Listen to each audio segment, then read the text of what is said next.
dzisiaj bardzo przyjemnie, ale też jednocześnie rozsądnie. Nawet bym tutaj jeszcze powiedział całkiem syto, bo mamy tu bardzo bogate wyposażenie oraz całkiem indywidualnie. Przed Wami limuzyna z segmentu E. Kurczę, no właśnie, Peugeot, a limuzyna z segmentu E. A gdzie jest aktualnie Peugeot? Peugeot, gdzie ty tam jesteś z tymi 1.2 PureTech? Czasami można usłyszeć, że kiedyś to byli czasy, teraz czasów nie ma, ale w przypadku tego samochodu by się to nawet sprawdziło. Przed Wami Peugeot 607 w bardzo, ale to bardzo bogatej wersji z 2.0 HDI pod maską. Silnikiem, który jest nawet lepszy od francuskiej miłości. Maszyna ta została mi udostępniona do testu przez samochody używane.net. W samochody używane.net zawsze można znaleźć coś ciekawego w rozsądnej cenie, jednak ten samochód, no jutro ma przyjechać po niego klient. Widz kanału zresztą, więc nie przeszkadzało mu to, że dzisiaj przyjrzymy się tej maszynie z bliska oraz wybierzemy się nią na próbę autostradową. Ale czekajcie, skoro widz, to jeszcze jedna sprawa. Że w ogóle to tak na wstępie klapa jest tutaj elektrycznie otwierana. No kurczę, no przecież. A nigdy nic nie wiadomo. Może z taką wlepą maszyna będzie lepiej się sprawować. Może na przykład też będzie szybsza na szybkiej wycieczce za granicę dzisiaj. Jest to przecież takie ważne. Ten egzemplarz wyprodukowany był w 2006 roku. Ale ogólnie 607 była produkowana bardzo długo, bo od 1999 do 2010 roku. Ten egzemplarz jest po pierwszym lifcie, jeszcze później chyba jakiś był lift, troszeczkę były inne lampy, a przedlifty w ogóle miały czarne listwy bodajże tutaj dookoła. Tutaj mamy w kolorze nadwozia. Ach, w ogóle matko święta, ten samochód, tak jak mówiłem, jutro już będzie odbierany, ale w samochody używane.net też jest biała 607, może nie jest aż tak wypasiona, ale pod maską. Jest 3.0 V6. Skonfigurowane z manualną skrzynią biegów, także zapraszam. Jak Wam się w ogóle tak widzi ta maszyna? No widać po przodzie ewidentnie, że jest to Peugeot design z tamtych lat. Bryła tego samochodu, muszę przyznać, jest całkiem sympatyczna. Możecie się śmiać, ale jest to konkurent dla chyba najlepiej Audi A6. No tak, bo mamy tutaj przedni napęd, BMW 5, kurczę, ale to wiecie, no kurczę. BMW 5, Audi A6 czy Mercedes klasy E były znacznie droższe od Peugeot, chociaż taka 607 z tym wyposażeniem, jakie tutaj mamy, z pewnością była droga. Trochę trzeba było za nią kasy zostawić. W zasadzie to auto jeszcze nie zostało kupione, także można powiedzieć o cenie. 250 tysięcy kilometrów, mniej więcej 11 tysięcy złotych. Za tyle jest ten wóz wystawiony. Mamy tutaj całkiem dużo chromów, całkiem spore felgi, jak na Peugeotika takiego. To jest też ciekawe, auto jest z czasów, gdy w segmencie E 17-calowa felga wcale nie była taka mała. Rozmiar opon 225/50. Tak jest z przodu i z tyłu. Oczywiście 607 jest następcą 605 oraz gdybyśmy tak spojrzeli na wymiary, to później weszła 508, która w zasadzie była następcą 407 oraz 607. Ale 508 no już segment D. Tutaj segment E pełną gębą. Mordeczka, wszystkie wloty są tutaj prawdziwe. Dobra, by nie przedłużać, od razu zajrzymy sobie do bagażnika. Cyk. Tutaj jest przycisk, fajne miejsce. Może szybko uporządkuję moje tobołki. Bagażnik jest dość pojemny. Tutaj akurat jest przedzielony taką siateczką, ale można to sobie ściągnąć, adoptować po prostu tą przestrzeń. 600 z rozpędu, bo 607, 470 litrów prawie pojemność bagażnika. Otwór załadunkowy też wszystko ok. Dobra, musiałem tą siateczkę na chwilę odczepić, by sprawdzić jeszcze coś. Jest koło zapasowe i to chyba nawet pełnowymiarowe. Pomyślałem, że będę to sprawdzał, jest to bardzo istotne, a to wstyd, że nowe samochody tego nie mają. Proszę, klapa elektrycznie zamykana też. Przechodzimy do tyłu. Naprawdę śliczny dźwięk. W ogóle taki Peugeot bez kompleksu. Zobaczcie, tutaj nawet mamy poduszki powietrzne z boku. Ciekawe, czy są kurtyny. Są kurtyny. I taka w ogóle jest tutaj przestrzeń pasażerska z tyłu. O, tak sobie zrobimy. Tak sobie zrobimy. To jest dopiero. Auto srebrne z zewnątrz, czarne skórki. Zobaczcie na ich stan w ogóle. Też takie przeszycia i tak dalej. Coś się tutaj dzieje, ale jest grzecznie. Boczek drzwiowy. Tutaj miękko. Tu miękko.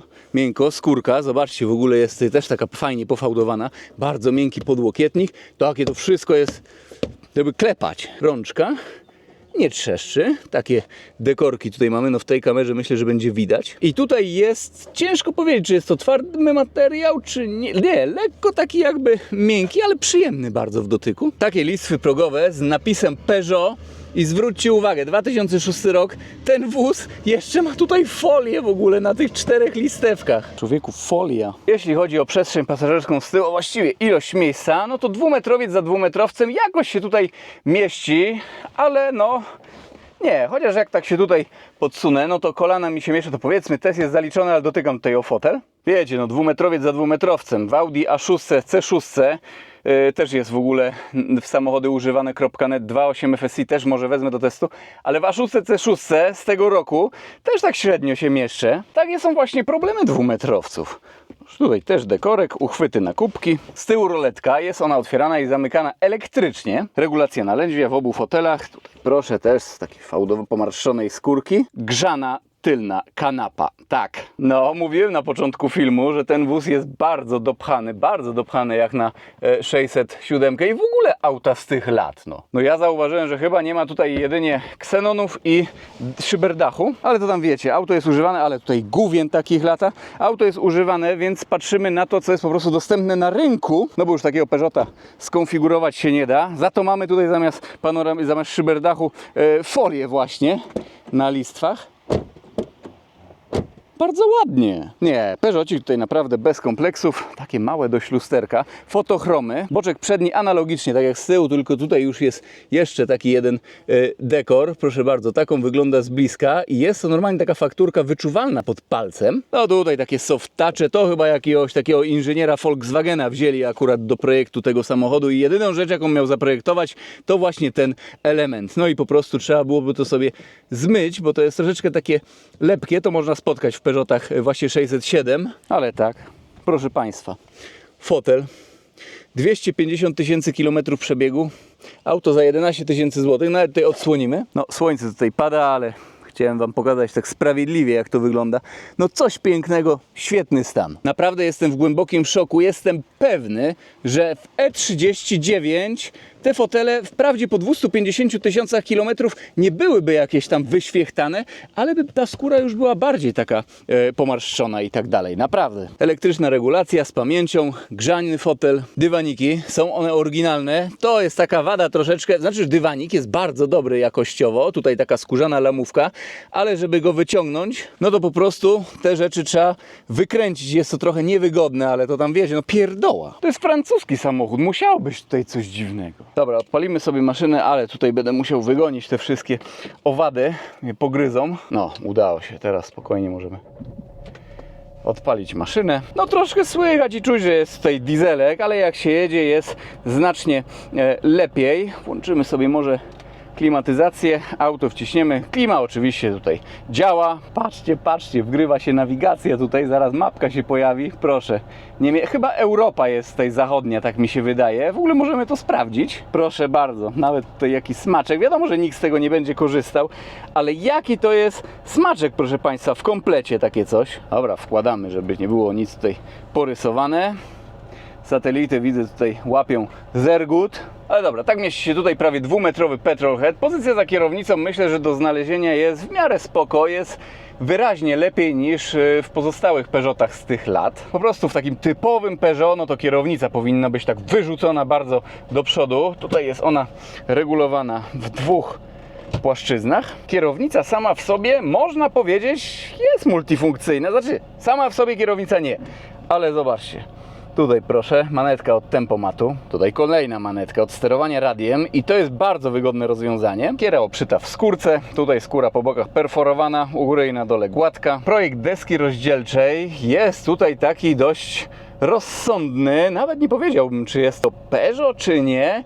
Takie tutaj podcięcie idące przez całe wnętrze, no to bardzo kojarzy mi się z A8 nawet D2, tylko tutaj inne będą, wiadomo, nawiewy. Tu też pomiędzy mamy taki chromowany akcent, też on ma tutaj swoją kontynuację na drzwiach, właściwie na drzwiach, na drzwiach przednich i tylnych. Auto ma już kilka lat, także jest tutaj sporo fizycznych przycisków. Myślę, że wszystko to jest dość proste w obsłudze. Klimatyzacja automatyczna, dwustrefowa. Klima? Coś trzeba tłumaczyć? Myślę, że nie. Radyjko? No to już można. Tutaj można wyłączyć ekran, nawigacja właśnie, trip, no to komputer pokładowy tutaj mamy. Jeśli chodzi o komputer pokładowy, no to tutaj w manetce się zmienia, czy to ma być takie bezpośrednie informacje, czy długodystansowe zużycie, czy chwilowe, znaczy, czy drugi tryb. No wiecie, tryb 1 i 2, no Boże Święty, no co ja tutaj będę wam.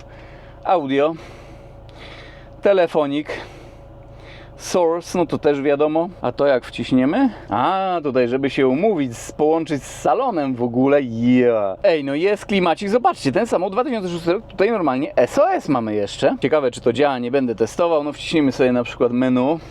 No i tutaj, proszę, tu mamy taki iDriving, mini iDriving peugeotowski. Tak się to obsługuje. O kurczę, nie, wideo. Wchodzimy. Video Funktion aktivieren. Einstellungen, wideo. A właśnie, normalnie nie jednej osobie teraz wybuchnie łeb. Zajrzyjmy do schowka. Schowek sam w sobie jest cały miękko wykończony. Miękko dość opada, ale w środku są tutaj czyncze. Kurczę, schowek nawet jest wentylowany. Tak jest, podłączamy sobie kamerę. Nawet tutaj jest taki emblemacik właśnie kamery. Menu. O, proszę, nie wiem, czy to tak będzie dokładnie widać. Ja pierdzie. Wiadomo, nie jest to jakiś nowoczesny system multimedialny, nie ma tutaj Android Auto i tak dalej, ale kurczę, właśnie to wszystko fajnie, że jest takie oryginalne, że to wszystko działa w ogóle. Tutaj taki oto schoweczek. Jeszcze tutaj gałęcjusz też jest olbrzymi, naprawdę olbrzymi. 6-stopniowa manualna skrzynia biegów, ręczny. Czujniki parkowania z przodu i z tyłu. Tutaj jest właśnie ta roletka. Chcecie dowody? No to macie. Podłokietnik. Tutaj mamy 3 takie przyciski pod spodem. Pierwszy, no to jest otwieranie i tutaj jest dość duży schowek. Jest on miękko wykończony, tutaj na dole gumowany. To jakieś monety na jakieś takie duperelki. Zamykamy. Drugi, to jest regulacja, proszę Państwa. O taka. I tu jeszcze trzeci przycisk. Kolejny schowek z uchwytami na kubki. Akurat uchwyty na kubki w tym miejscu to średnia sprawa, ale są. Tu w ogóle zaglądaliśmy, tutaj jest kieptacka. Ja osobiście byłem tak zaskoczony, gdy to zobaczyłem. Są tutaj klejone akustyczne szyby. Proszę bardzo, nie wiem, czy to widać. Jakieś pytanka? Jeszcze na koniec liczniki. Piękne białe tarcze. Czcionka troszeczkę jak w Audi, do 260 km na godzinę wyskalowany prędkościomierz. Oj, gdyby tutaj było 3.0 V6, nie dziwiłbym się, jakby ten licznik był domknięty. Rewelacja, że mamy tutaj wskaźnik temperatury płynu chłodniczego oraz temperatury oleju. Ja pierniczę, czemu się teraz tego nie robi? Czek jeszcze tutaj wciśnijmy. Proszę bardzo, też taki pikselkowy tutaj wyświetlacz. Jest ESP. O, wycieraczki manualne teraz ustawione, ale można ustawić na automatyczne. Dobra, gasimy. Zajrzymy jeszcze pod maskę. Przycisk do wyłączenia kontroli trakcji. Otwieramy. Maska, jak się tutaj ciekawie otwiera.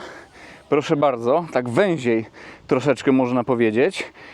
No i muszę przyznać, bardzo ładnie te 2.0 HDI tutaj pod maską wygląda. HDI 16-zaworowe. Ej, ten samochód jest używany i to jest bardzo bezpieczny silnik. Może nie jest to jakiś demon prędkości, ale czy Peugeot 607 musi być zestrojony jakoś sportowo, jakiś mieć sportowy charakter? No nie. Więc lepiej, żeby sobie nim po prostu ekonomicznie śmigać. Silnik jest bardzo solidny. No jeśli chodzi o diesle, to chyba jest to najbezpieczniejsza opcja w tym samochodzie. Jest tutaj sporo miejsca jeszcze pod maską. 136 koni mechanicznych, 320 Nm, napęd naprzód, manualna 6-stopniowa skrzynia biegów. Maszyna w tej konfiguracji waży ponad 1600 kg. Zużycie paliwa średnie mamy tutaj wpisane mniej więcej 6 litrów i myślę, że dałoby radę takie zużycie utrzymać. Po mieście 8 według deklaracji, na trasie 5, ale jak się tutaj dzisiaj rano dopadłem, to już widziałem, że poniżej 5 spokojnie można tutaj też schodzić. W ogóle maska na 2 amortyzatorach. Zamykamy.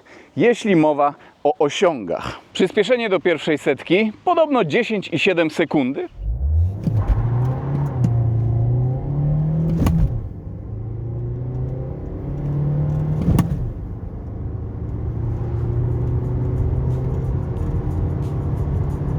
a prędkość maksymalna to 207 km na godzinę.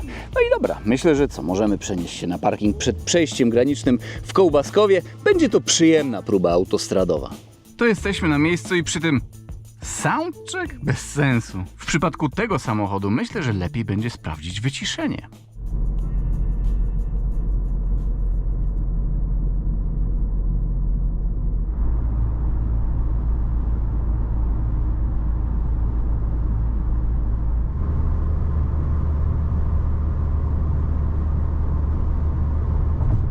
I dobra, będziemy startować. Kasujemy jeszcze zużycie paliwa. O, wykasowane. No akurat język niemiecki tutaj jest ustawiony. Nie wiem, czy można angielski sobie wgrać. Chyba płyta jest do tego jakaś wymagana.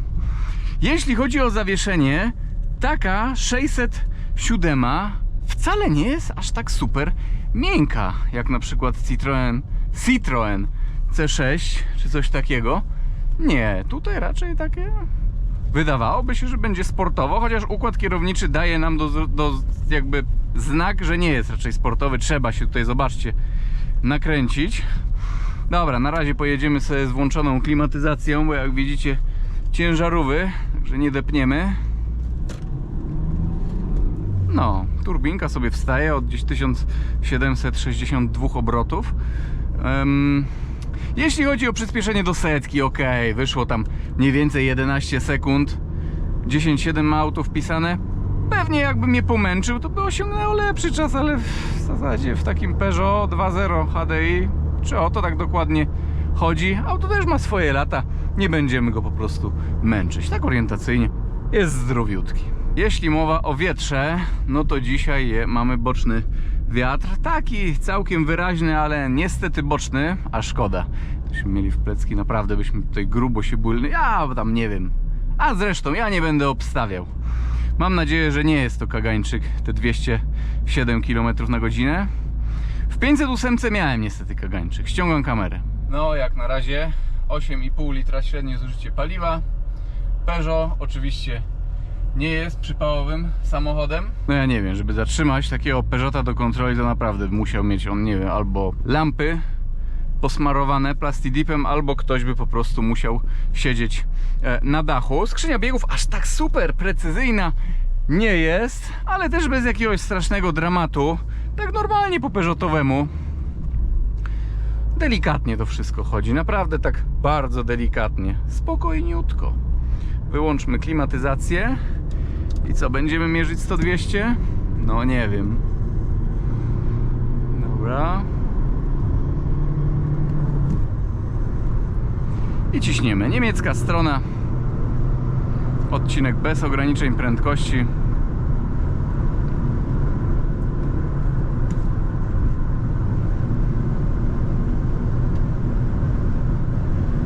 I do drugiego mostu będziemy mieli 180.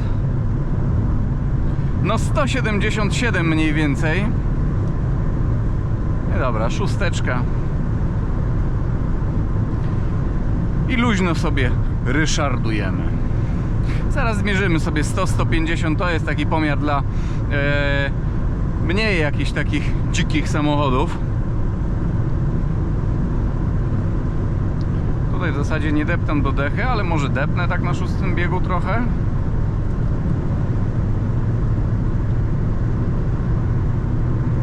Taka paczka 9, ty nawet kickdownik jakiś jest, wyczuwam. No, 194 mniej więcej już było.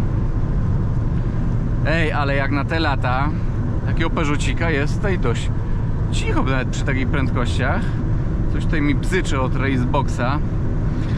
Oczywiście pomiar wyciszenia, no to zrobiony bez anteny zewnętrznej, która przechodzi przez uszczeleczkę, bo tutaj, proszę Państwa, no to już jest poważna sprawa. Jak już Racebox nie łapał zasięgu, to łapie, ale Racebox nie łapał i trzeba było antenę zewnętrzną po prostu wyprowadzić, bo klejone szyby akustyczne, no. Dobra, co? Najpierw może sprawdzimy prędkości obrotowe. 6-stopniowa skrzynia, mamy szósty bieg, no powiedzmy 130 km na godzinę. Nawet na czerwono odznaczone na prędkościomierzu 130, to ważna prędkość widocznie. według Francuzów. 130 to mamy tutaj 2449 obrotów. A 110 polecimy. Tak jak wyskalowanie jest. 110 to 2018 obrotów. I 90 to jest 1640. Nie, przepraszam, tutaj zasłania mi kamerka. 90 km na godzinę. 1672. No i okej. Dobra, tutaj sobie spokojnie przelecimy na razie i 100, 150 albo 100-200 też zbadamy za chwilkę. Teraz nie, bo jest za ostro pod górkę. W ogóle taka ciekawostka może. Zużycie paliwa może wynieść tutaj poniżej 5 litrów na 100 km. Jak się postawi, po prostu spokojnie będziemy sobie jechać. I co ciekawe, jest tutaj zbiornik o pojemności 80 litrów aż. No i dobra, ciśniemy. Ciśniemy. Z czwartego biegu. Diesel ciągnie od dołu. Jest 136 koni mechanicznych, ale ponad 1600 kg masa własna. 12,72. 100, 150. No i tu będzie 100-200? Chyba nie będzie, coś czuję.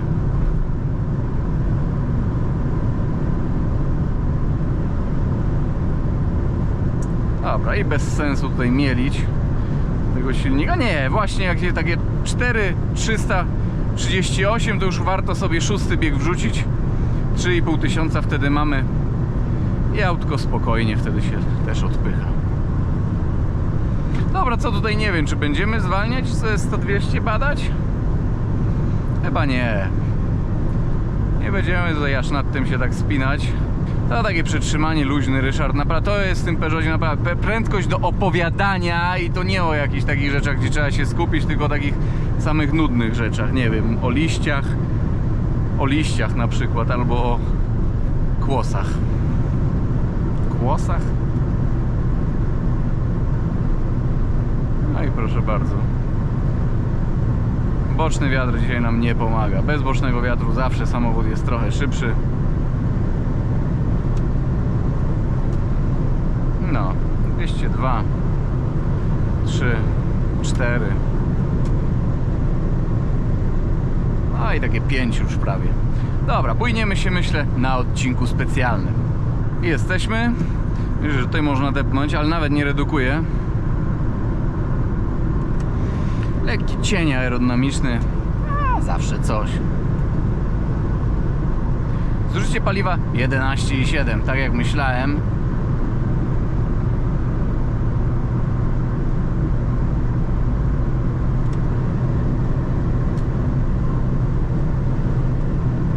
Ale poczułem, kurczę, ten powiew wiatru boczny słabo. Jest mega słaby ten wiatr. No i dobra. I dzida. Będzie ponad deklarację producenta. No przyjemniutko się jedzie, patrzcie, no przyjemnie. Dobra, i musimy zwolnić, bo wyprzedzanie. Ole, tutaj zobaczcie, jakaś artyleria, coś takiego wiozą, jakieś kurcze armaty, wyrzutnie. No, nie pojedziemy sobie do Szmylny. Ja się boję między ich wjeżdżać, bo mnie zestrzelą jeszcze. Lepiej nie. Pojedźmy przez Szwed. Jeszcze rzut oka na zużycie paliwa. 11,7 litra po 21 km. Zjeżdżamy na Szwed. Autko troszkę odpoczęło, jechałem spokojnie. Bardzo ciekawa sprawa. Włączyłem sobie tutaj klimatyzację. Zobaczcie. Najniższą temperaturę, jaką można tutaj sobie ustawić, to 13 stopni. Nie ma tutaj low, ale jest 13, 14, 15 stopni. Ja pierniczę, jest to mega. Jeszcze tak nie widziałem w ogóle takiej niskiej temperatury, że można ustawić. Jeśli chodzi o soundcheck, normalny dźwięk 2.0 HDI. 2.0 HDI, bardzo dobry silnik, lepszy niż francuska Miłość. To jest w ogóle jakaś tutaj znowu wojskowa ciężarówka i chyba z USA, tak mi się wydaje. Tak mi się coś wydaje. W kierunkowskazach, bo są czerwone. Jeśli chodzi o prowadzenie, to ogólnie mało się ten wóz przechyla. Bardziej spodziewałem się, że to będzie taki pływak totalny. Taka po prostu taka... I kiślem się tak polewamy całym budyniem. Nie. W miarę pewnie się prowadzi. Tylko mówię, ten układ kierowniczy, no to taki jest po prostu... Trzeba się tutaj nakręcić, przełożenie jest takie, no. I dobra, dalej już tutaj nie będę się spinał. 211 km na godzinę według GPS-u było, także bardzo ok. Udana próba autostradowa. Mam nadzieję, że ten film, jak i ta maszyna wam się niesamowicie podobała. Było to coś niesamowitego, także pozdrawiam i do zobaczenia w jakimś kolejnym filmie, kolejnym odcinku. Na razie, trzymajcie się.